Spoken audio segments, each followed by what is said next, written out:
Salut à tous les amis, j'espère que vous allez bien. On se retrouve aujourd'hui, vendredi 12 juin 2026 pour une nouvelle vidéo. On va parler de toute l'actualité du FC Barcelone. Il y a beaucoup de choses à dire, que ce soit le mercato, mais également des informations plus généralistes. On va parler de Bernardo Silva qui va signer pour le Real Madrid et ce qui s'est passé par rapport à Barcelone. On va aussi parler des différents dossiers pour l'instant en cours du côté du Barça. Donc n'hésitez pas à vous installer tranquillement, à liker, à commenter, à partager, à booster la vidéo afin d'aider au référencement de la vidéo, c'est super important.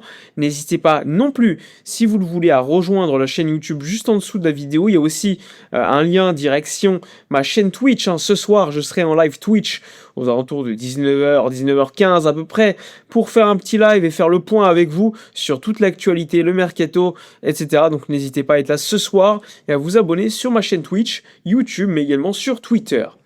C'est parti, on y va. Alors, hier, ce qui s'est passé, Bernardo Silva donc va signer du côté du Real Madrid. Alors, pour ceux qui suivent les vidéos, c'était attendu qu'il signe pas à Barcelone suite à ce qui s'était passé. Pour rappel, le Barça avait trouvé un accord de principe avec le joueur. Le Barça ensuite a considéré qu'il fallait patienter parce que le joueur a patienté, a demandé au club d'attendre pour des raisons fiscales. Mais le Barça avait aussi demandé effectivement de pouvoir faire des départs et ensuite pouvoir recruter le joueur. Ok. Un accord de principe est trouvé avec le joueur, on se rend compte que l'Atlético de Madrid fait une offre financièrement plus importante du côté de l'agent Jorge Mendes, mais également de Bernardo Silva. Il y a un projet sportif du côté de l'Atlético où on lui offre une place de titulaire, ce qui n'est pas forcément le cas du côté du Barça. Ok, pas de problème. Il y a 2-3 semaines, le Real Madrid écarte Bernardo Silva à ce moment-là. Mourinho devient l'entraîneur du Real Madrid, Florentino Pérez gagne les élections, et là il y a un mouvement de dernière minute qui se passe du côté du Real, où ils estiment qu'il faut aller sur lui, et là le Real Madrid fait une offre supérieure au Barça et à l'Atlético de Madrid pour recruter le joueur portugais avec plus d'années de contrat et un salaire plus élevé, prime à la signature et tout le tralala pour un joueur libre de tout contrat, on le rappelle. Le Barça l'a expliqué, on l'avait dit lors des différentes semaines, différents mois qui sont passés, Bernardo Silva, à la base, c'était pas une priorité du côté du Barça. Néanmoins, l'agent Jorge Mendes le proposait constamment au club. Et ce qui est fou quand même, c'est que tu proposes un joueur, le Barça trouve un accord avec lui, et finalement, il signe pas chez toi, il signe ailleurs. Alors, évidemment, le mercato, vous le savez, ça va très vite. Si tu signes pas un joueur, à tout moment, ça peut se retourner contre toi, et il peut aller ailleurs, tant que c'est pas signé, rien n'est fait. Mais ça montre, encore une fois, que le joueur qui devait signer d'ailleurs à l'Atlético de Madrid hier matin, finalement au dernier moment, il signe du côté du Real Madrid. Et donc, la parole dans le foot, qu'est-ce qu'elle vaut? Elle vaut rien du tout. Mais encore une fois, moi je l'expliquais en vidéo, vous me connaissez, c'est mon avis sur Bernardo Silva, je l'ai toujours dit, s'il vient pour amener de la profondeur du banc, c'est pas mal, ça va permettre de faire reposer certains joueurs, il n'y a pas de problème. Mais sinon, c'est pas un joueur qui me fait kiffer plus que ça. J'ai expliqué plusieurs fois, je le trouve assez neutre. C'est un mec qui court beaucoup, ça c'est vrai. Mais c'est un mec qui, pour moi, c'est pas un vrai créateur. C'est un mec aujourd'hui qui est plutôt dans le relais, qui passe, qui fait des passes. Mais même pas des passes décisives. À City, par exemple, ce rôle était clairement pour Ryan Cherki. Donc pour moi, c'est pas une grosse perte, honnêtement. Alors ça va aider le Real Madrid à avoir un peu plus d'expérience au milieu de terrain.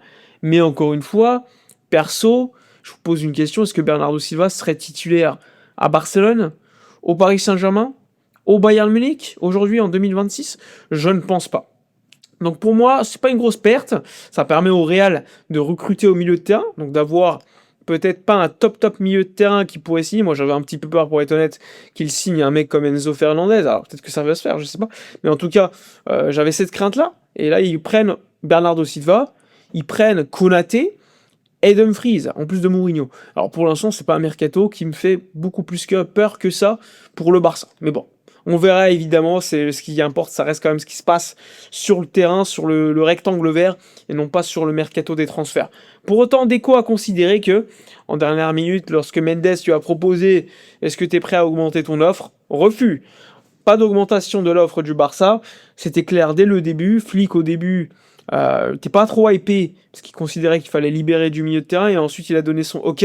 Finalement, le joueur ne signe pas à Barcelone, pour des raisons simples.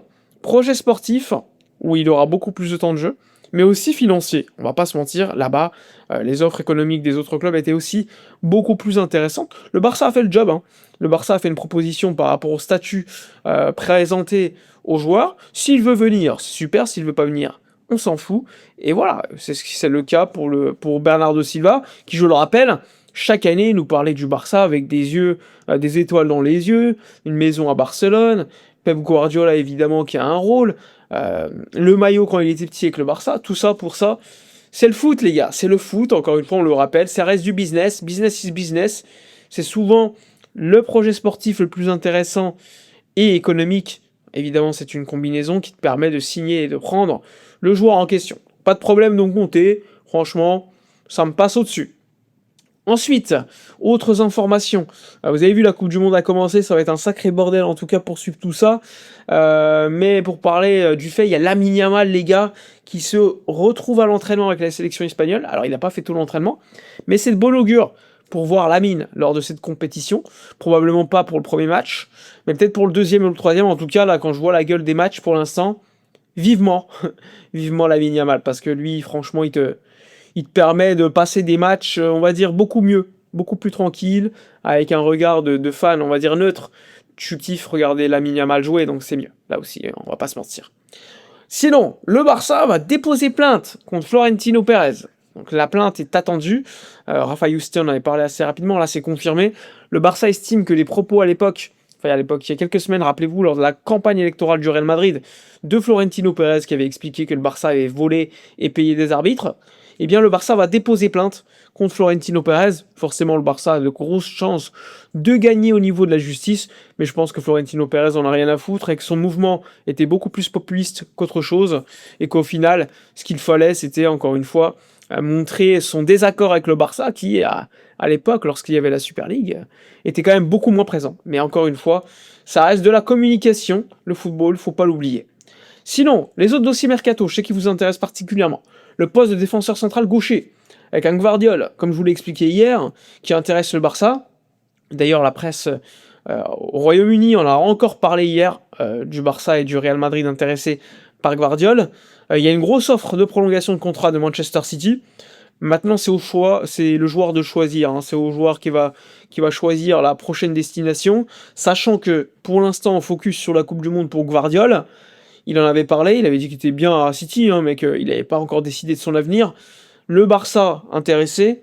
Maintenant, il faudra voir la proposition effectuée, proposée en tout cas éventuelle par le Barça, si le joueur intéresse vraiment le Barça. A priori, c'est le cas, mais il y a toujours un gap entre être intéressé et faire une offre, surtout si l'offre doit être très élevée, parce que City en attend, en cas de vente, 80-90 millions d'euros, ce qui est quand même énorme pour un défenseur central, pour le Barça encore plus, avec son projet du numéro 9 en priorité.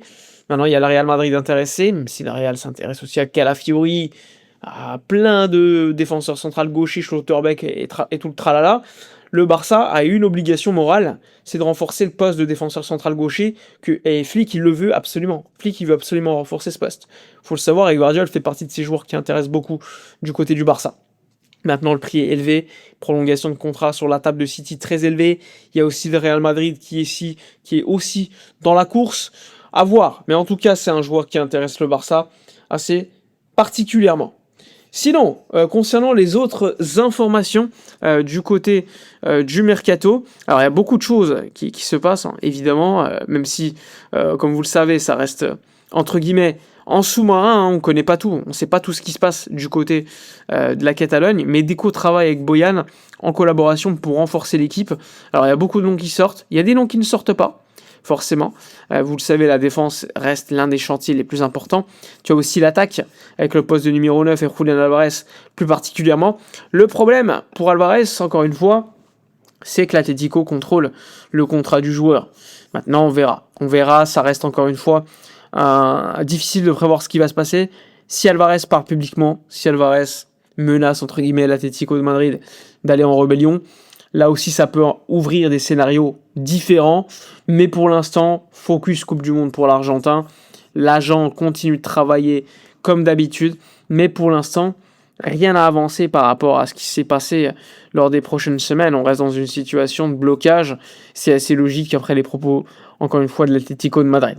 Donc il faudra évidemment, à partir d'un moment donné, réfléchir. J'ai vu des journalistes évoquer que le Barça, en cas de non-arrivée d'Alvarez, pourrait réfléchir à recruter un ailier droit afin de pouvoir installer ensuite Lamine Yamal dans l'axe. Alors personnellement, c'est pas une situation qui me plaît énormément. Je considère que Yamal, c'est l'un des seuls ailiers dans le monde qui peut te faire la diff à ce point-là. Alors évidemment, c'est bien s'il marque beaucoup plus de buts, mais déjà qu'on n'a pas beaucoup d'ailiers très fiables. Alors maintenant, on a pris Gordon, c'est super intéressant, on a Rafinha aussi, même s'ils sont attirés par l'axe. À droite, on a que Lamine.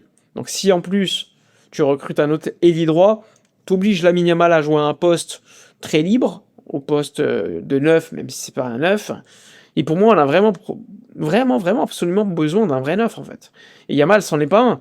Un mec qui est là pour mettre le pied, un mec qui est là toujours placé au bon endroit pour marquer le but. Ça, c'est important. Et pour moi, Yamal, c'est pas du tout un numéro 9. Donc pour moi, je pense qu'il faut vraiment se focus sur Alvarez. Et si à un moment donné, on estime que c'est pas possible et qu'on aura tout tenté, là, on peut aller sur quelqu'un d'autre. Mais avant, pour moi, ce serait une connerie de changer de piste, sachant que le Barça a quasiment tout donné, hein. Grosse offre économique, Atlético a refusé, ça a fait beaucoup parler. Pour moi, c'est la seule option, parce que les autres joueurs sur le marché, ils coûtent voire beaucoup plus cher que lui, et ils sont peut-être moins intéressants. Il y a aussi le dossier Casado, hein, j'ai pas oublié, Marc Casado, qui accepte un départ du Barça.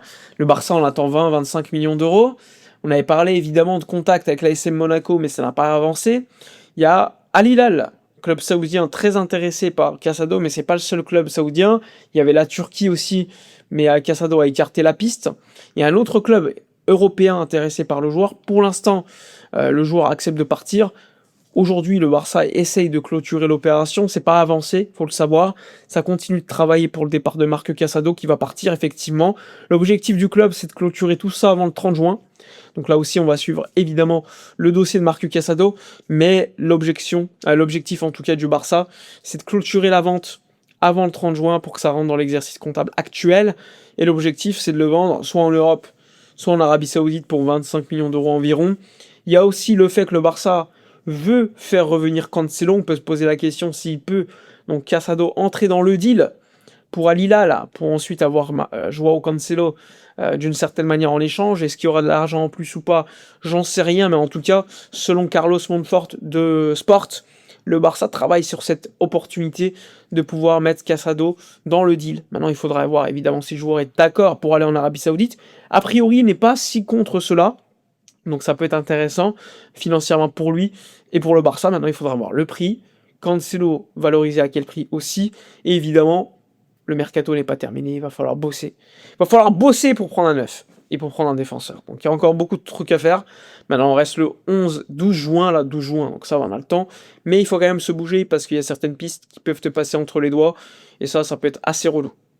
Voilà pour la vidéo de la journée. N'hésitez pas dans l'espace commentaire à donner votre avis. Nous, on se retrouvera ce soir en live sur Discord, Twitch, en live. N'hésitez pas non plus à vous abonner, à booster la vidéo, à liker, à commenter.